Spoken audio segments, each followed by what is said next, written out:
دوو بانگمان هەیە لە ڕۆژی جمعە بالفعل، یعنی لە ڕۆژی جمعە لە سەردەمی ئیمامی عوسمانەوە بەدواوە دوو بانگ هەیە، بەڵام ئەو دوو بانگە سنەتی پێغەمبەر نییە صلی الله عليه وسلم.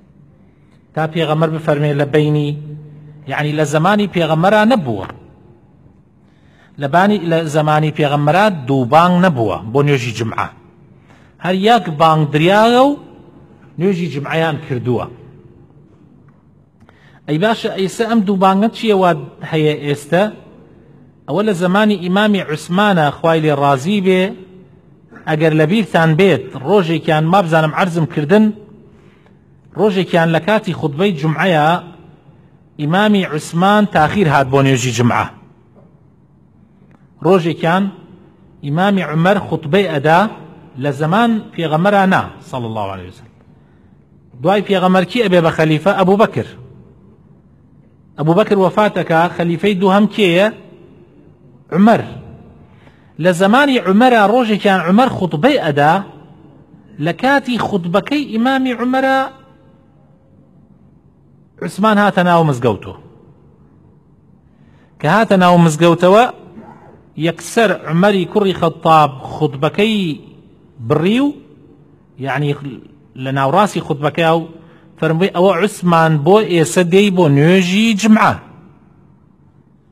طبعا ئێمە لەوانەیە ئێمە ئەگەر من ئێستا وە یەکێک لە ئێوە بڵێم چەندێک دۆسیش بین و دڵسۆزیش بین، ئەوە یەکسەر هەتا ماڵەوە چ قسەم لەگەڵانەکەن بڵێن ئەمە شکانمانیەوەی مامۆستا ئەوێ حەیامان بووە لە ناو هەزار کەسە، یعنی منی شکانەوە. بەس سەحابەکان پێغەمبەر صلی الله عليه وسلم ئابە و شێوازە تەماشای مەوزوعەکانیان نائەکرد. سەحابەکانی پێغەمبەر صلی الله عليه وسلم کاتێک ئەمەیان بە فورسەت زانیە، ئیسا ئیمامی عومەر ئەمەی بە فورسەت زانی، نەک بۆ شکاندنەوەی عوسمان، حاشا، ئەوان لەوانە نین یەکتری بشکێننەوە، بەڵکو بۆ ئەوەی کە بیکاتە دەرسێ بۆ هەندێک کەسی تر کە درەنگ دێن بۆ نوێژ.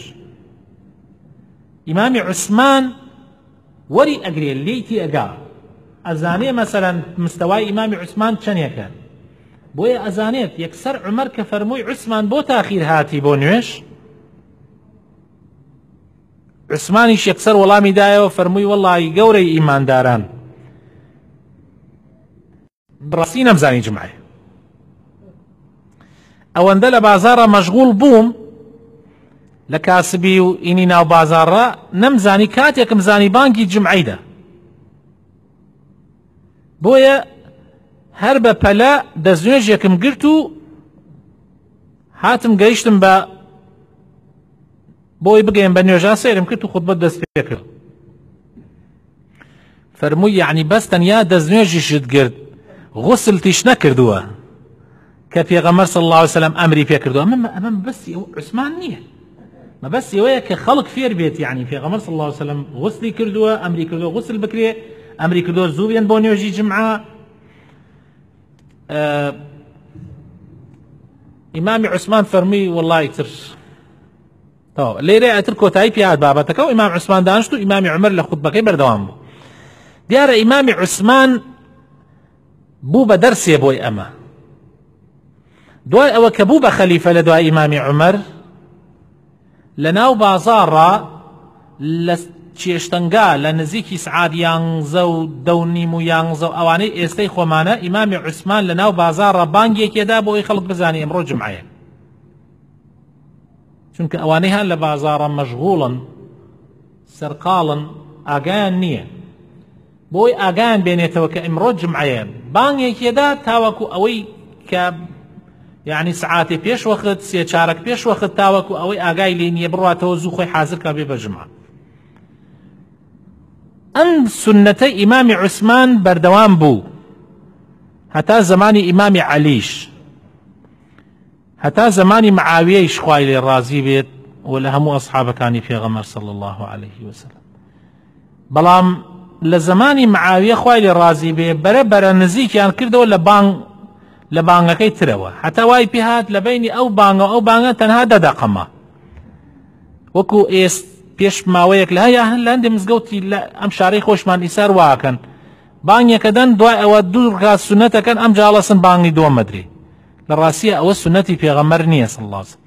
ئەوە سنەتی ئیمامی عوسمانیش نییە، چونکە ئیمامی عوسمان ئەو بانگەی زیاد نەکرد بۆ ئەوەی جمعە بێتە دوو بانگ. جمعە نابێت دوو بانگ بێ، ئەبێت جمعە هەر یەک بانگ بێ. ئەی باشە ئەی ئەمە حکمت لەمە چییە؟ ئەی حکمت لەمە چییە؟ حکمت ئەوەیە کەوا خەڵک بەو بانگە ئاگادار ببێتەوە کە جمعە هەیە. ئەوەیان سنەتی عوسمانە. بۆیە لە مزگەوتی خۆمانە ئێمە 3 چارەک پێش وەخت بانگی جمعە، بانگی یەکەمی جمعە ئەدەین. بۆیە لێرە لەم مزگەوتەی خۆمانە 3 چارەک پێش وەخت من برایانە ئاگادار کردوێتەوە، ئەگەر چی جار ئەوان لە بیریانە چێ و تاخیرەکە نیم سەعات ێمێنێ، بەڵام هەر کەسێک لە ئێوە مەسئول بێ لەسەر ئەوە 3 چارەک، بەڵکو ئەگەر بۆیشی کریا بەر لە 3 چارەکەکەش زانی بانگ یەکەم نەدریا بێ بانگی یەکەم بدا لەم مزگەوتەوە. ئەمە سنەتی ئیمامی عوسمانە، ئەو سنەتەیە کە علەما ئەفەرمن ئەبێ بمێنێ. زۆرێک لە علەما ئەفەرمن ئەبێ بمێنێ. لەوانە مەسەلەن بۆ نمونە لا یەزال ئەم بانگە بەم شێوازە لە هەندێک لە وڵاتەکانی خەلیج و سعودێ و ئەوانە ئێستا لا یەزال هەر بەردەوامە. و خۆم گوێم لێ بووە لە دەرسێکی ابن عوثەیمین پرسیاری لێکەن، ماوەیەک هەیئەی کیبار علەمای سعودێ بوو خوا عافیکە وفاتی کردووە، ئێستا پرسیاریان لێ کردووە ئایا ئەبێت ئەو بانگە نێڵی، یعنی بانگی دووهەم بانگی یەکەم هەر نەمێنێ؟ فەرمووی نابێت، چونکە ئەوە سنەتی ئیمامی عوسمانە و نابێ ئەو سنەتە لەغو بکرێتەوە. ئەی فەرموویان ئەی چۆن؟ فەرمووی بۆکو خۆی پێ بکرێتەوە، یعنی بخرێتە ماوەیەک پێش، نەک هەر تێکەڵ بکرێ وەکو ئێستا لە مزگەوتەکانی خۆمانە ئیکەن هەندێک لە مزگەوتەکان خۆمان. ئەمە بۆ معلوماتان کەوا بوو ئەوەی کە پێغەمبەر ئەفەرمێ صلی الله عليه وسلم بین كل ئەذانین صەلات، ئەوە ناگرێتەوە. ئەگەر چی خۆی بۆ خۆی لە بینی بانگە ڕاستەقینەکەی جمعە، ئەوەی ئیمامی عوسمان کردیاتی لە سەعات 11، و لە بینی بانگە دووەمەکە لەو بینە هەر نوێژ هەیە. 2 ڕکات سونەتمان هەیە، 4مان هەیە، 6مان هەیە، 8مان هەیە، 10مان هەیە، 12مان هەیە.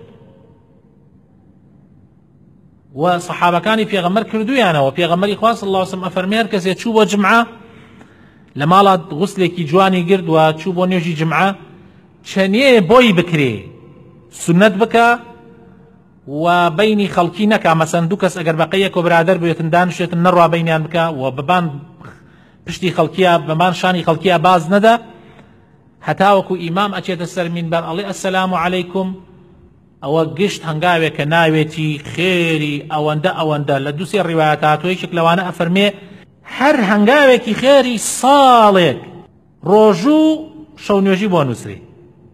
هەر کەسێ زوو لە ماڵ دەرچێ بێ بۆ نوێژی جمعە، لە یەکێک لە ڕیوایەتەکانە خێرەکەی ئەوەندە گەورەیە وەکو کەسێک وایە شەو نوێژی بکا و ڕۆژ بە ڕۆژوو بێ. گشت هەنگاوێکی. بۆیە عولەما و تویانە هیچ خێرێک ئەوەنەی ئەوە گەورە نییە کە تۆزێ زوو بێی بۆ نوێژی جمعە. معنای وایە لە بینی بانگی یەکەما سەعات 11 و لە بینی بانگی دووهەما کە ئێستا لای خۆمان بانگی یەکەم و دووەمەکە هەیە، لەو بینە نوێژ هەیە.